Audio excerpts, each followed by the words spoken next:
Okay, so I've titled this The Antichrist in His Mark, and we're going to learn the identity of the Antichrist, the beast mentioned in Revelation 13. Well, there's two beasts, but there's the beast everybody talks about, and the mark of that beast. What is it?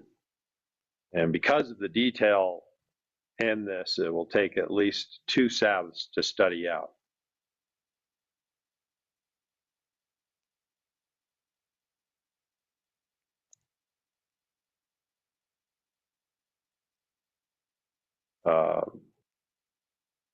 There we go.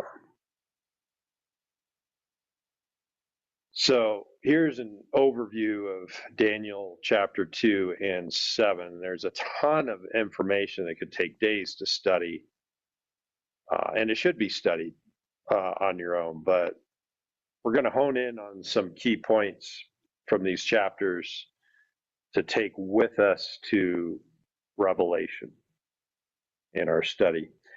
In Daniel chapter 2, Nebuchadnezzar has a dream of a metal man, and it's only the prophet Daniel that can interpret the dream.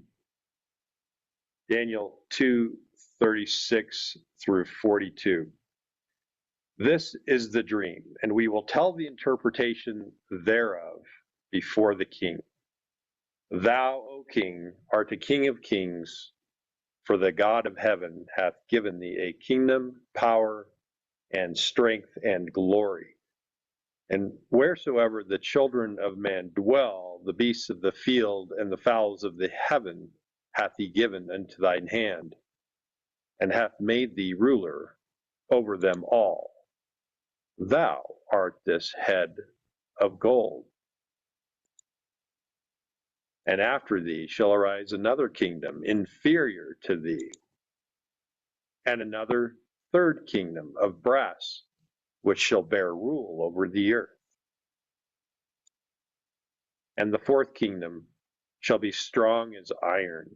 For as much as iron breaketh in pieces and subdueth all things, and as iron that breaketh all things, shall it break in pieces and bruise.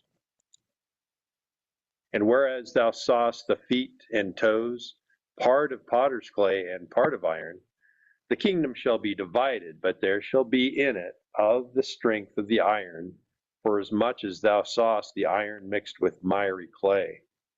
And as the toes of the feet were part iron and part clay, so the kingdom shall be partly strong and partly broken. So Daniel identifies Nebuchadnezzar, king of Babylon, as the head of gold, and explains there will be 4 other world powers that will come after him. This can be corroborated with history, proving the accuracy of the Bible prophecy. In Daniel chapter 7, Daniel has a dream of some very interesting beasts. Daniel 7, 1 through 5. In the first year of Belshazzar, king of Babylon, Daniel had a dream and visions of his head upon his bed. Then he wrote the dream and told the sum of the matters. Daniel spake and said, I saw in my vision by night, and behold, the 4 winds of the heavens strove upon the great sea. And 4 great beasts came up from the sea, diverse one from another. The first was like a lion, and had eagle's wings. I beheld till the wings thereof were plucked, and it was lifted from the earth, and made stand upon the feet as a man, and a man's heart was given it. And behold, another beast, a second, like to a bear, and it raised up itself on one side, and it had 3 ribs in its mouth, in the mouth of it, between the teeth of it. And they said thus unto it, Arise, devour much flesh. After this I beheld, and lo, another, like a leopard, which had upon the back of it 4 wings of a fowl. The beast had also 4 heads, and dominion was given unto it. After this I saw in the night visions, and behold, a 4th beast, dreadful and terrible, and strong exceedingly, and it had great iron teeth. It devoured and brake in pieces and stamped the residue with the feet of it. And it was diverse from all the beasts that were before it. And it had 10 horns. I considered the horns, and behold, there came up among them another little horn, before whom there were 3 of the first horns plucked up by the roots. And behold, in this horn were eyes like the eyes of a man, and a mouth speaking great things. So again, Daniel is getting prophetic information from God about the future. Note that 3 of the beasts are somewhat describable as based on beasts we know exist: a lion, a bear, and a leopard.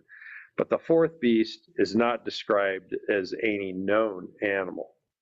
Also note that the 4 beasts came up out of the sea, and we will come back to that point in the future.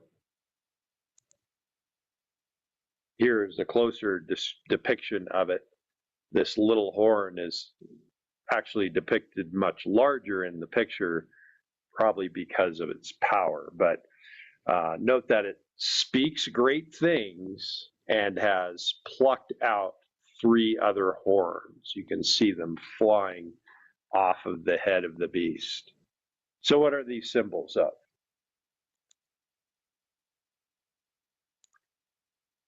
We're reading now Daniel 7, verses 15 through 24. I, Daniel, was grieved in my spirit in the midst of my body, and the visions of my head troubled me. I came near unto one of them that stood by and asked him the truth of all this. So he told me, and he made me know the interpretation of the things. These great beasts which are 4 are 4 kings which shall arise out of the earth. But the saints of the Most High shall take the kingdom and possess the kingdom forever, even forever and ever. But I would know the truth of the 4th beast, which was diverse from all the others, exceedingly dreadful, whose teeth were of iron, and his nails of brass, which devoured, brake in pieces, and stamped the residue with his feet. And of the 10 horns that were in his head, and of the other which came up, and before whom 3 fell, even of that horn that had eyes, and a mouth that spake very great things, whose look was more stout than his fellows. I beheld, and the same horn made war with the saints, and prevailed against them, until the Ancient of Days came, and judgment was given to the saints of the Most High. And the time came that the saints possessed the kingdom. So just like with the metal man, the beasts are representing kings and kingdoms. Now Daniel narrows in on the most disturbing beast, the 4th beast, which was so much different from the others. He noted that it was far more dreadful and powerful and deadly than the other kingdoms. So in the previous slide, we learned the 4th beast speaks great things, and here we read the 4th beast made war with the saints and prevailed against them up to the time of the end. There will be persecution up to the end when the Ancient of Days returns. What nations are being described? These are all clues to who the players are. Continuing in Daniel, we pick up a few more clues from the angels speaking to Daniel. So this is verses 23 through 25. Thus he said, the 4th beast shall be the 4th kingdom upon the earth, which shall be diverse from all kingdoms, and shall devour the whole earth, and shall tread it down and break it in pieces. And the 10 horns out of this kingdom are 10 kings that shall arise, and another shall arise after them, and he shall be diverse from the first, and he shall subdue 3 kings. And he shall speak great words against the Most High, and shall wear out the saints of the Most High, and think to change times and laws. and they shall be given into his hand until a time and times and the dividing of time. So now we have some additional information. As we learned, the fourth beast would speak great things, but in verse 25 it says it speaks great things against the Most High. And what does it mean to speak against the Most High? Well, that's blasphemy. So the fourth beast speaks blasphemy, persecutes the saints, and seeks to change times and laws. This horn, or king, or we can consider it a kingdom, in verse 25 says, will do this work for a time, times, and the dividing of time. These are all really critical points we'll get into. Just like with the metal man, we're speaking of consecutive nations that would come about in Daniel's future, which is our past. So we should be able to corroborate this with history. We are told the head of gold represented Babylon. So also the lion with eagle's wings would represent Babylon as well. In fact, ancient Babylonian sculptures like this even depict winged lions.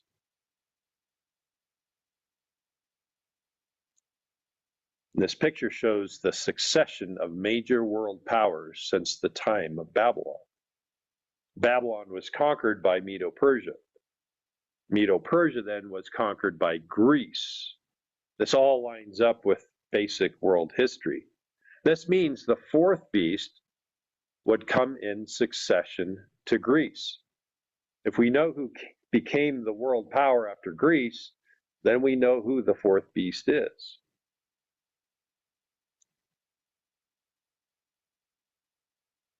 And I won't make you guess at that. It's pagan Rome is who succeeded Greece as world power. And they did this in 168 BC. Pagan Rome is our fourth beast, dreadful and terrible. Note that the dreadful beast has 10 horns. Well, so also in the feet of the metal man that were made up of iron mixed with clay had 10 toes. So you can see the parallels of these beasts, the beasts with the parts of the metal man in these two dreams, these two visions. It's all expanded on to give us greater clarity. And the fourth beast, Rome, had the little horn that spake great things against the Most High and would persecute the saints of God, and it plucked up 3 other horns.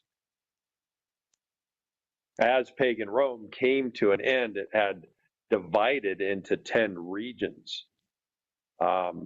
We have, in most of these regions that I'll describe, they're not recognized by the same names today. So I'll give you their current names. So we have the Alemanni, which is Germany, the Franks, which is France, the Burgundians, which is now Switzerland, the Suevi, which is currently Portugal, the Visigoths, which is Spain, the Saxons, which is England, and the Lombards, which is Italy.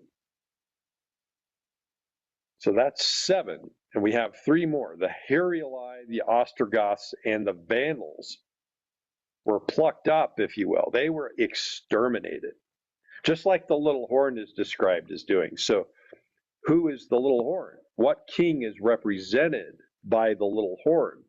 Remember the other attributes of blasphemy, persecuting the saints, and changing times and laws of God are included.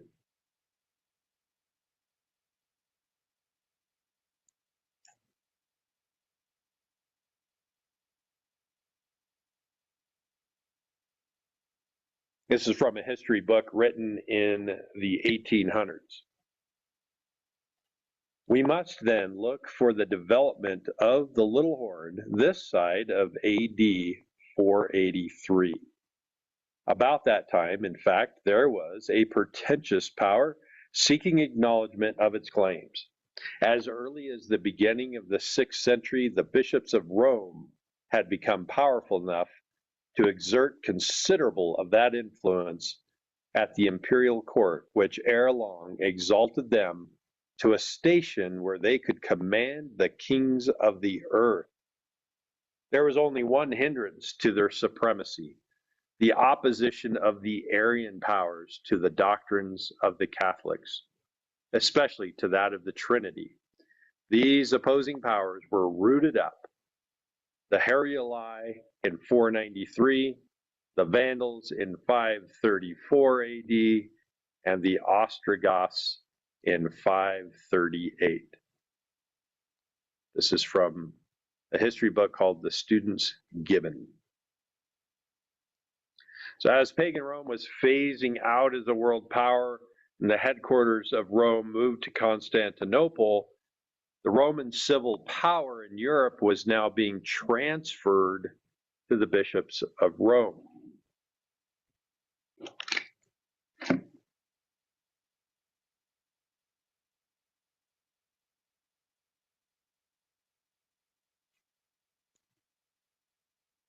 This places the bishops of Rome, or more commonly known today as the popes of Rome, the Roman Catholic Church, as the little horn.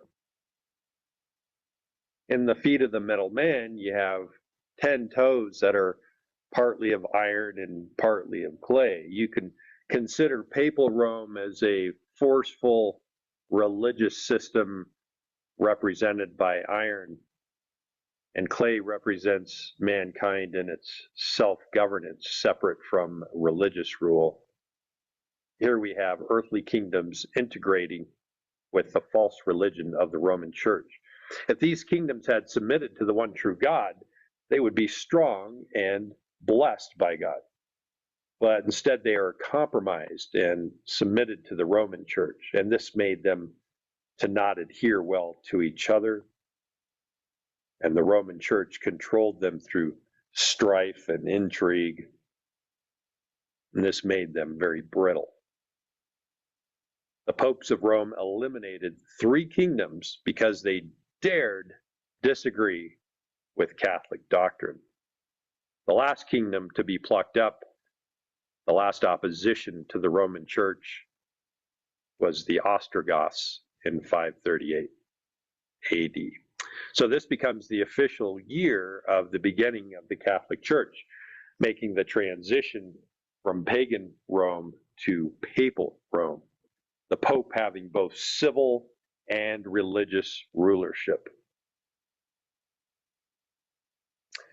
This shouldn't surprise us. The characteristics of the little horn so far described are blasphemy, persecution of the saints, seeking to change times and laws, with a reign that would last times, and the dividing of time. And we'll discuss that very soon, what that means.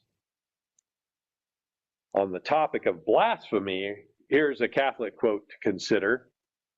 This is what the Catholic Church believes about themselves.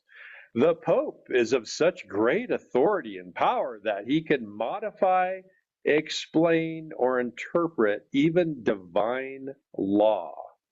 The Pope can modify divine law since his power is not of man, but of God, and he acts as vicegerent of God upon earth. So vicegerent means a replacement. He's claiming to be the replacement of God on earth, and that he has power to change divine law. That's the 10 Commandments. These are great words against the Most High. This is blasphemy. Now, on the subject of persecution of the saints, this is a painting from the year 1572 depicting a Catholic massacre of Protestant Christians in France. In just a few days, 30,000 Protestants were murdered by Catholics.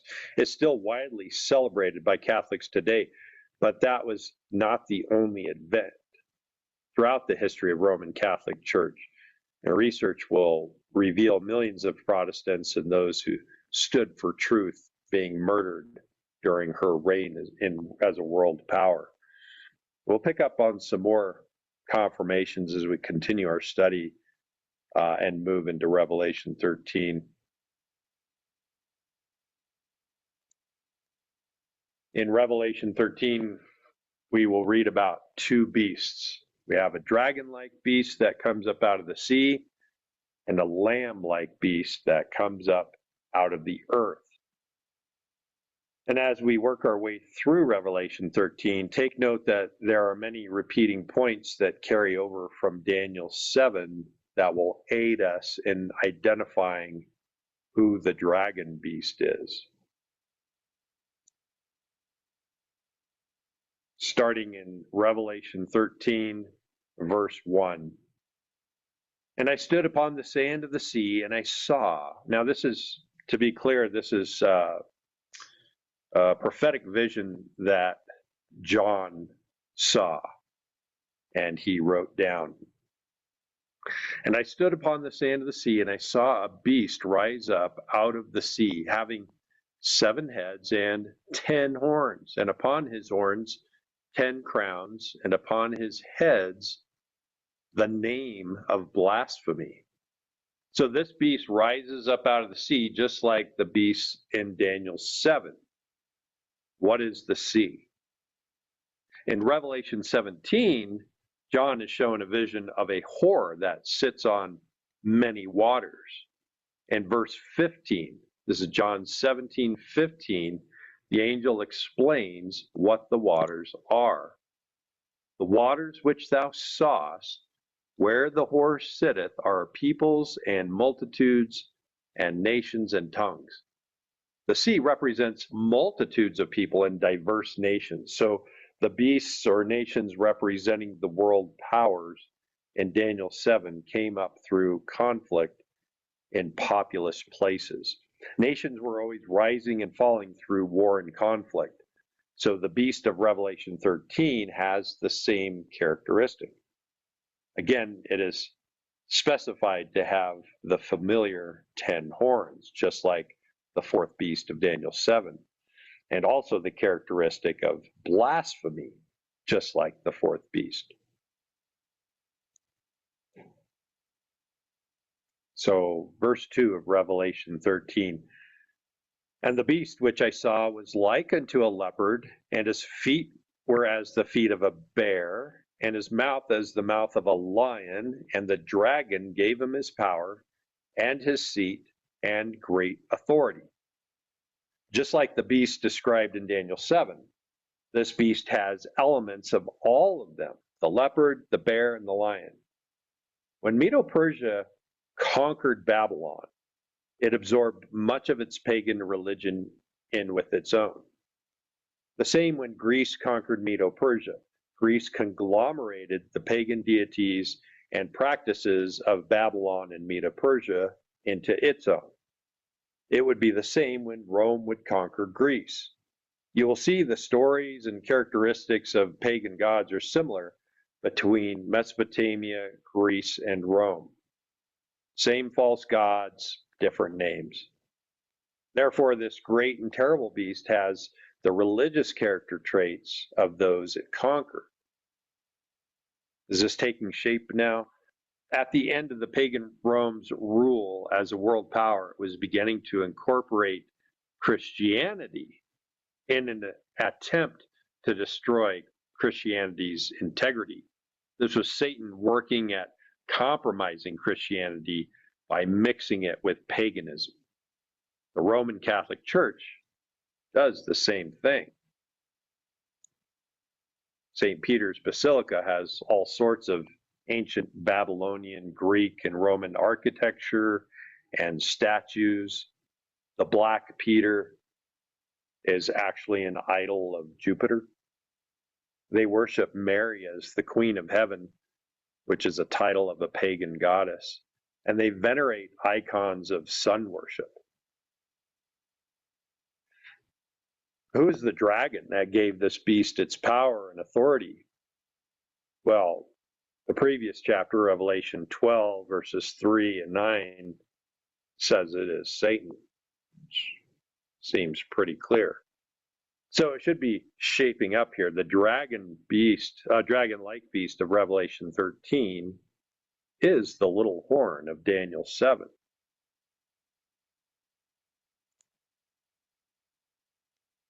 Verse 3, Revelation 13:3. And I saw one of his heads, as it were, wounded to death, and his deadly wound was healed, and all the world wondered after the beast. The head of the Catholic Church is the Pope. It's not the same Pope for over 1,000 years. From time to time, a Pope will die and be replaced. We read one of its heads wounded to death, then followed immediately by, and his deadly wound was healed. What's the Bible saying here? Well, history tells us that in 1798, one of Napoleon's generals made a bold move, and under orders, he removed the Pope from his seat of authority and put him in prison. The Pope lost his nation, thus lost his civil power. This is the deadly wound. For the next 130 years, the Pope would have no nation of his own. We'll come back to this very significant point. Revelation 13:4. And they worshipped the they worshipped the dragon, which gave power unto the beast, and they worshipped the beast, saying, Who is like unto the beast? Who is able to make war with him? So, worship. You can't really worship a nation in the traditional sense as you think of praying to it or singing songs to it. We are told to obey God's law. When we submit to God's law, that is a form of worship.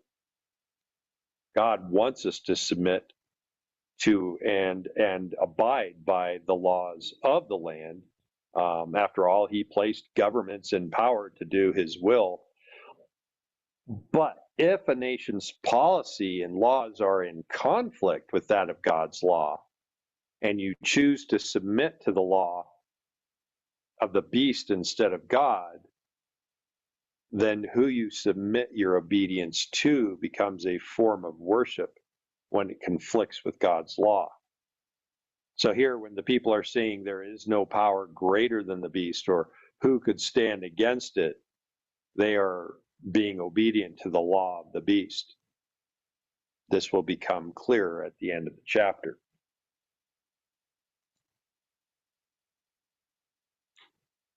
Revelation 13:5 now. And there was given unto him a mouth speaking great things and blasphemies, and power was given unto him to continue 42 months. Speaking great things is the same as blasphemy. It's a continuing trait of the little horn that was clear from Daniel 7 as well. These are confirmations God has given us that the little horn is this dragon-like beast in Revelation 13. It says it continues 42 months. This is a time prophecy that we have to give some attention to. If you recall what we read in Daniel 7:25, it says, And he shall speak great words against the Most High, and shall wear out the saints of the Most High, and think to change times and laws, and they shall be given into his hand, unto a time and times, and the dividing of time. Can you see this verse in Daniel 7:25 as a parallel with Revelation 13:5? So how is 42 months the same as a time, times, and the dividing of time? Well, when it comes to time prophecies in Scripture, there are some principles we need to establish.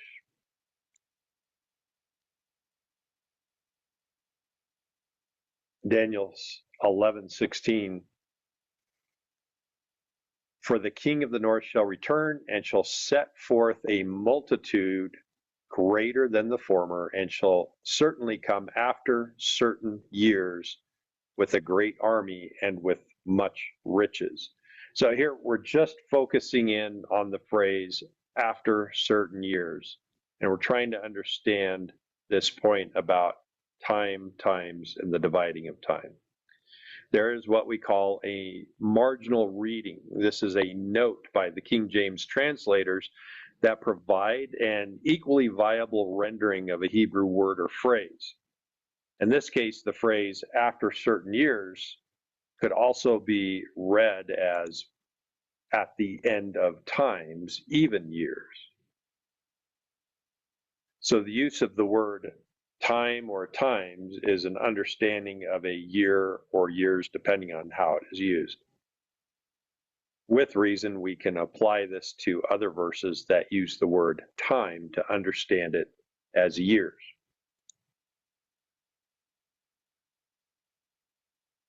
So Daniel 7:25 said time and times, plural, as well as a dividing of time.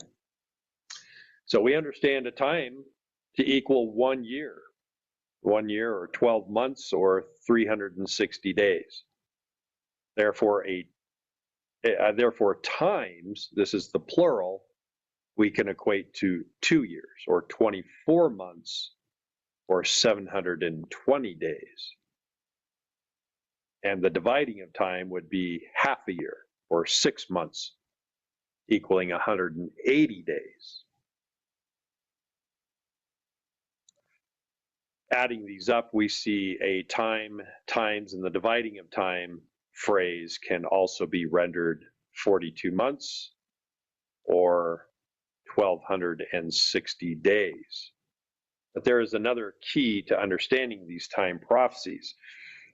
As we understand a day to be the length of time it takes for the sun to circle above the earth, in prophetic language, a day equals a year.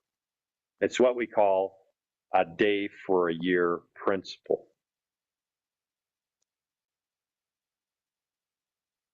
When we read Ezekiel 4:6, and when thou hast accomplished them, lie again on thy right side, and thou shalt bear the iniquity of the house of Judah 40 days.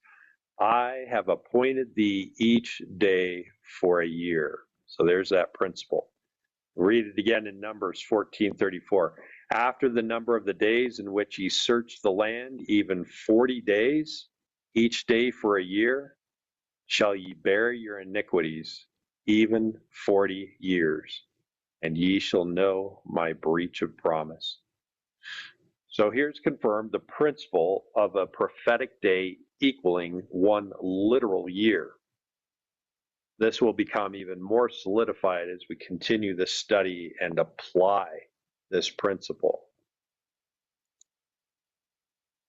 So now knowing 42 months equals 1,260 days, and we apply the day for a year principle, we have 1,260 literal years.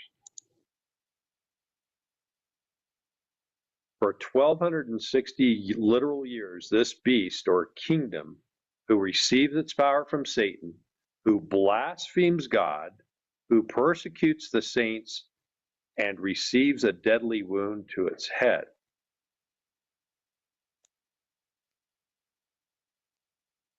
I indicated earlier that papal Rome achieved its dominating power when it destroyed the Ostrogoths from the face of the earth in 538 AD. And we learned that Napoleon's general forced the Pope into exile, bringing a deadly wound to the head of the Catholic Church and removing its nation status in 1798. So if we do some basic subtraction, we see the difference between 1798 and 538 is 1,260 years that the Catholic Church reigned. But you say they are currently a kingdom. Well, that is true. So what happened? Remember Revelation 13:3. It said, and his deadly wound was healed. In 1929, Mussolini would sign what is known as the Lateran Treaty. The treaty would recognize Vatican City as an independent state under the sovereign rule of the Pope. Although there were many more popes between 1798 and 1929, they had no official civil authority, meaning they had no nation to rule. The religion was alive, but the kingdom was dead. By the Lateran Treaty, the Roman Catholic Church had been recognized and given nation status again. Vatican City became the smallest country in the world, ruled by a king, the Pope, who is also the spiritual leader of a religion. The wound was effectively healed. A few days later, the San Francisco Chronicle had front page news about the event. You could see the headline reads, "Heal wound of many years." Now, how is that for Bible prophecy being played out in such accuracy?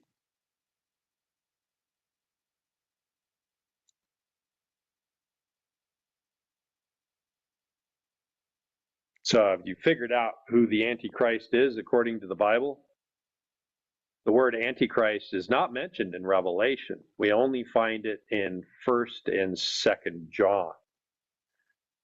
1 John 2:18, little children, it is the last time, and as ye have heard that Antichrist shall come, even now are there many Antichrists, whereby we know that it is the last time. 1 John 2:22, who is a liar but he that denieth that Jesus is the Christ?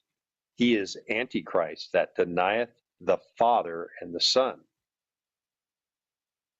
1 John 4:3, and every spirit that confesseth not that Jesus Christ is come in the flesh is not of God. And this is the spirit of Antichrist, whereof you have heard that it should come, even now already is in the world. And 2 John 1:7, for many deceivers are entered into the world, who confess not that Jesus Christ is come in the flesh. This is a deceiver and an antichrist. The term Antichrist clearly means the opposite of Christ, one having the opposite character of Christ, or one that lies and deceives about the true nature of Jesus, or one who claims to take the place of Jesus on earth, or one who receives worship in the place of Jesus. Just as there are many antichrists, and we read, there is a spirit of Antichrist.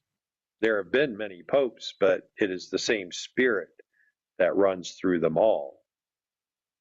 Remember, the dragon gave him his power and authority. We can also identify him with the man of sin in 2 Thessalonians chapter 2. We'll read verses 3, 4, and 8 through 10. Let no man deceive you by any means, for that day shall not come, except there come a falling away first, and the man of sin be revealed, the son of perdition, who opposeth and exalteth himself above all that is called God, or that is worshipped, so that he as God sitteth in the temple of God, showing himself that he is God. And then shall that wicked be revealed, whom the Lord shall consume with the spirit of his mouth, and shall destroy with the brightness of his coming, even him whose coming is after the working of Satan, with all power and signs and lying wonders, and with all deceivableness of unrighteousness in them that perish, because they received not the love of the truth, that they might be saved. You can see the same characteristics of the man of sin with the Antichrist and with the beast of Revelation 13 and the little horn of Daniel 7. We can also identify him as man of sin by knowing what the biblical definition of sin is. We find that in 1 John 3, verse 4.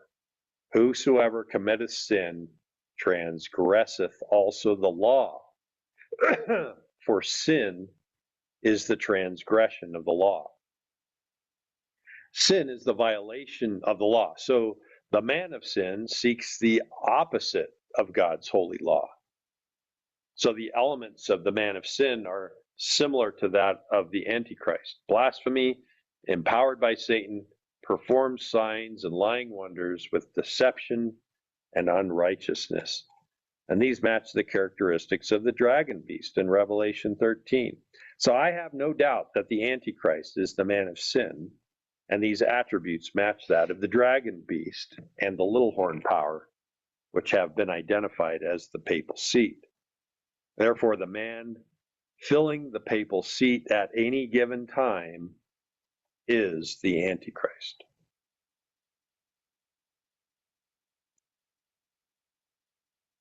Revelation 13, 9 through 11. If any man have an ear, let him hear. So let me pause at this verse. This means you have to want to know. If you really want to know, you have to put effort into learning this. You have to be willing to believe what the Bible says is true, even if it goes against every church teaching.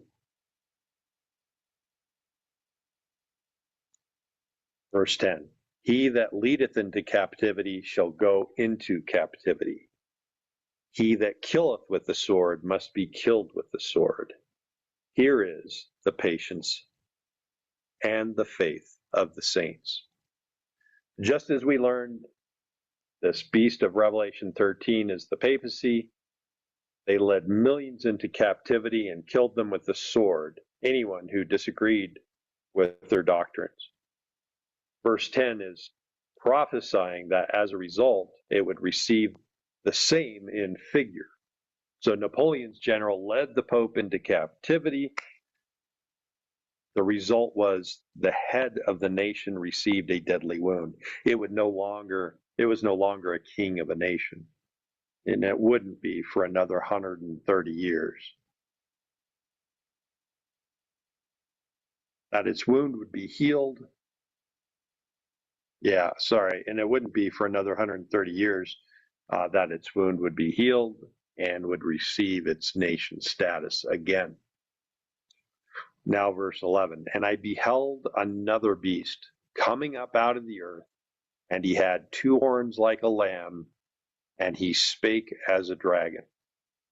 So the study took much longer than expected to put together because of all the important details.